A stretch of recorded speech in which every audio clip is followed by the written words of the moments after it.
बिला इजाज़त किसी की चीज़ इस्तेमाल नहीं करनी चाहिए। एक तादाद है जिनमें ये आदत होती है कि लोगों की चीज़ें बिला इजाज़त इस्तेमाल कर लेते हैं। कलम हो, तौलिया हो, उनकी इस्तेमाली चीज़ें हों या खाने की चीज़ें हों, वो बिला इजाज़त इस्तेमाल कर लेते हैं।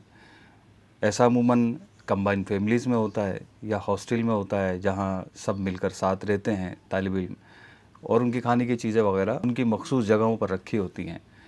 तो लोग जो इस बात की परवाह नहीं करते कि जब किसी चीज़ का कोई मालिक है तो उस मालिक की इजाज़त के बगैर हम उसकी वो चीज़ इस्तेमाल नहीं कर सकते।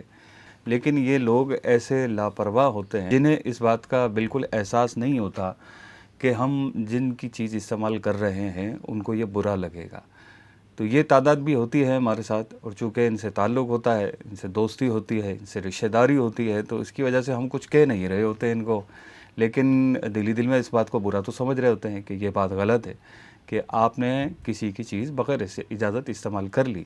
अगरचे वो आपका रिश्तेदार या आपका जानने वाला आपको कुछ नहीं कह रहा, तो इसका मतलब हरगिज़ ये नहीं है कि वो चीज़ आपके लिए हलाल हो गई, वो चीज़ आपके लिए जायज़ हो गई। तो किसी की चीज़ बग़ैर इजाज़त इस्तेमाल करना ये शरअन दुरुस्त नहीं है, गलत है, गुनाह है।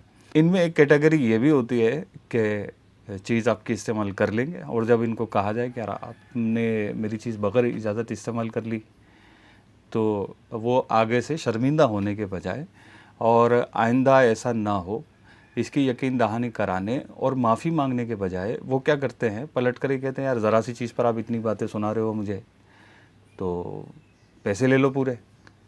तो अब इनसे पूछा जाए कि आप इतनी सी चीज़ इस्तेमाल करने पर पूरे पैसे देने के लिए तैयार हो गए, तो भाई आप बाहर जाकर खुद ही ख़रीद के ले आते।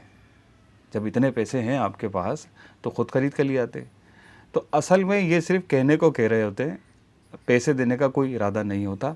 सिर्फ़ सामने वाले को शर्मिंदा करना कि आपने ये जो तवज्जो दिलाई है ना कि बग़ैर इजाज़त चीज़ इस्तेमाल नहीं कर सकते, तो ये आपका तवज्जो दिलाना गलत है। मेरा बग़ैर इजाज़त किसी चीज़ का इस्तेमाल कर लेना ये दुरुस्त है, आपका तवज्जो दिलाना गलत है। तो ऐसे नादान और जाहिल लोगों को समझाना चाहिए कि ये आपका तरीका गलत था और इन साहब का मुतालबा दुरुस्त था। तो ये ऐसे लोग होते हैं कि इनको आप समझा नहीं सकते। डायरेक्टली बोलेंगे तो ये नाराज़ हो जाएंगे, और इस तरह के जवाबात ये लोग दे रहे होते हैं। तो हमें चाहिए कि हम किसी की चीज़ बग़ैर इजाज़त इस्तेमाल ना करें। अगर हमें कोई तवज्जो दिलाए तो हम उसकी बात की तायीद करते हुए अपनी गलती का एतराफ़ करें, इसमें कोई बुराई नहीं है। तो ये वो बातें हैं जो लोग आपसे नहीं कहते, और आप पे ये एक बुरी आदत है और ये गुनाह वाली आदत है जिसको आपको निकालना चाहिए। अगर ये आप में आदत है तो आप निकाल दीजिए। कंबाइंड फैमिली में भी इस तरह के मसाइल देखने में, सुनने में आते हैं कि 4 भाई हैं, वो साथ रहते हैं और उनकी फैमिलीज़ भी साथ रहती हैं, और इनके कुछ सामान है, किसी का फ्रिज है तो किसी की वॉशिंग मशीन है, तो यूँ सब आपस में एक दूसरे की चीज़ें इस्तेमाल कर रहे होते हैं। तो जैसे फ्रिज है, अब इसमें क्या होता है कि बाज़ औक़ात कोई अपना खाना लाया, कोई सामान लाया, कोई ऐसी चीज़ है जो उसे बाद में खानी है, उसने लाकर फ्रिज में रखी, तो चाचा के बच्चे या चाचा के घर वाले उस चीज़ को इस्तेमाल कर लेते हैं। तो यूँ उमूमन इस तरह के मामलात इनमें आपस में हो जाते हैं, जिसकी वजह से नाइत्तेफ़ाक़ियाँ होती हैं, नाराज़गियाँ होती हैं, दिलों में नफ़रतें बैठती हैं कि हमारी चीज़ें इस्तेमाल हो जाती हैं और पता नहीं चलता किसने इस्तेमाल की है। कोई बोलता भी नहीं है, बताता भी नहीं है कि आपकी चीज़ हमने इस्तेमाल कर ली है। तो ये तरीका भी गलत है, ऐसा नहीं होना चाहिए। तो किसी की भी चीज़ है, अव्वलन तो आपको पूछना ही नहीं चाहिए कि आपकी चीज़ इस्तेमाल कर लेंगे, तो मांगना है। तो ये मांगना तो दुरुस्त नहीं है, इसकी भी शरअन इजाज़त नहीं। बग़ैर मांगे, बग़ैर पूछे चीज़ें इस्तेमाल हो जाती हैं, और फिर घरों में, ख़ानदानों में लड़ाई झगड़े की सूरत पैदा होती है, और बिल आखिर नतीजा ये निकलता है कि वो जो 4 भाई एक साथ रहते थे वो सब अलग-अलग हो जाते हैं। तो बाज़ लोग ये कहते हुए सुनाई देते हैं कि कंबाइंड फैमिली के ये नुकसानात भी हैं। असल में जहालत का मसला है, कंबाइंड फैमिली का मसला नहीं। असल में हमें एक दूसरे के हुकूक नहीं मालूम। हमें जहाँ बहुत सारी चीज़ें नहीं मालूम, वहाँ ये भी बातें नहीं मालूम कि किसी की चीज़ बग़ैर इजाज़त इस्तेमाल नहीं कर सकते।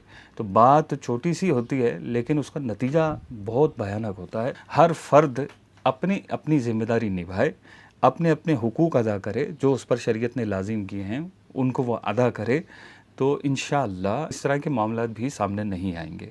तो ये वो बातें थी जो शायद आपको कोई ना कहे, आपकी तवज्जो ना दिलाए। हमारा ये सिलसिला इन्हीं बातों की तरफ तवज्जो दिलाने के लिए है कि वो बात जो कोई आपसे नहीं कहता, हम लेकर आए। तो अगर आप में ये बुरी आदत है तो मेहरबानी करके इसको ख़त्म कर दीजिए और अच्छी अच्छी आदतें अपनाने की कोशिश कीजिए। अल्लाह पाक हम सब का हामी और नासिर हो।